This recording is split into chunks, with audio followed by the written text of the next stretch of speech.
नमस्कार दोस्तों, हमारी आज की कहानी है सास दो बहुओं के बीच डाल रही थी दरार। बाद में जो हुआ देखकर सब चौंक गए। कहानी पसंद आए तो चैनल को सब्सक्राइब जरूर करें। अरे वाह, खीर तो बहुत ही स्वादिष्ट बनी है। ऐसी खीर तो मैंने पहले कभी नहीं खाई। शीलाजी ने खाना खाते हुए कहा। शीलाजी, देखो सुधा, तुम भी खीर बनाती हो और इसने भी बनाई है, पर दोनों में जमीन आसमान का फर्क है। स्वरा, तुम अपनी जेठानी को खाना बनाना सिखाना।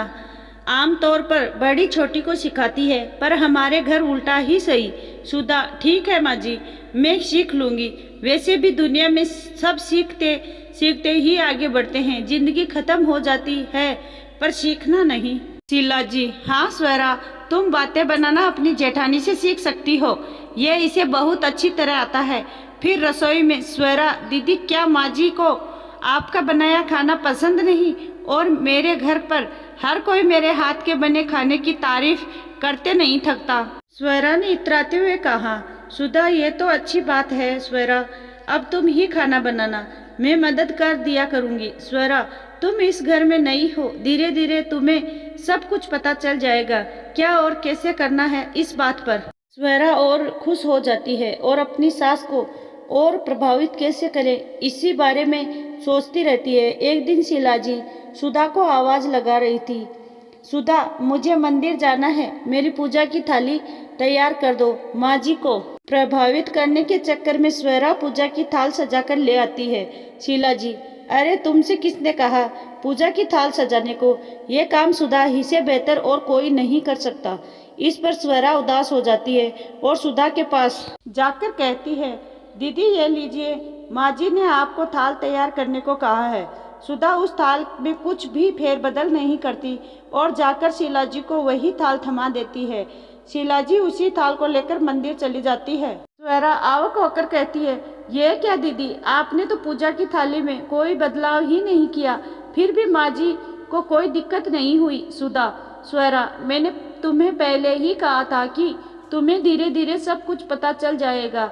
माँ जी कि यह पुरानी आदत है, वह तुम्हारे सामने मेरा और मेरे सामने तुम्हारा बखान करेगी, पर इस धोखे में मत रहना कि वह किसी को एक को खास मानती है। यह तो वह अंग्रेजी वाली नीति अपनाती है, तोड़ो और राज करो।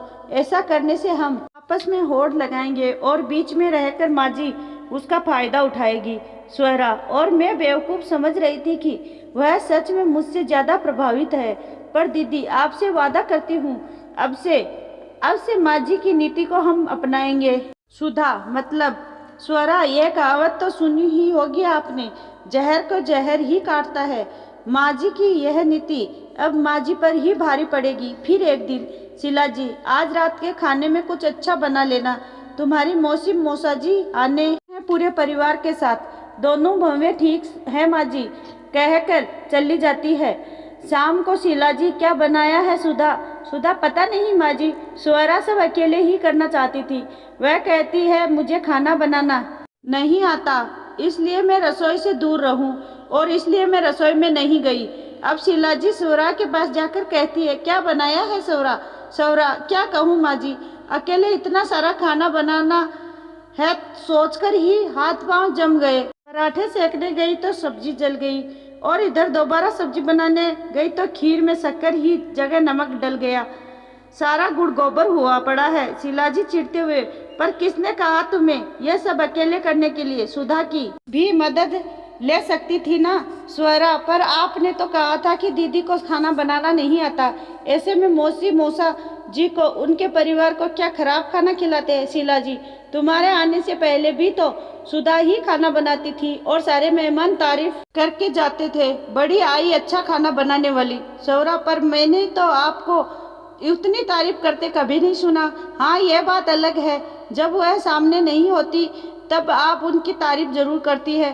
शीलाजी अब सिर झुकाए खड़ी सोच रही थी कि क्या बहाना बनाया जाए। स्वरा, माँ जी, तोड़ो और राज करो वाली नीति ना अपनाकर यदि आप एकता में शक्ति वाली नीति अपनाती तो ज़्यादा बेहतर होता।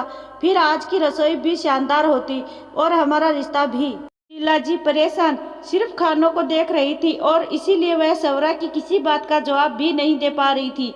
इतने में सुधा आकर कहती है, चिंता मत कीजिए माँ जी, खाना सब ठीक है, आज भी मेहमान खुश होकर ही जाएंगे। हाँ, पर जो आपने अपनी यह नीति ना बदली, अगली बार क्या होगा इसकी कोई गारंटी नहीं है। शीला जी एक राहत की सांस लेकर वहां से चली जाती है और इधर सुधा और स्वरा दोनों जोर से हंसकर एक दूसरे को दे ताली करते हैं। धन्यवाद।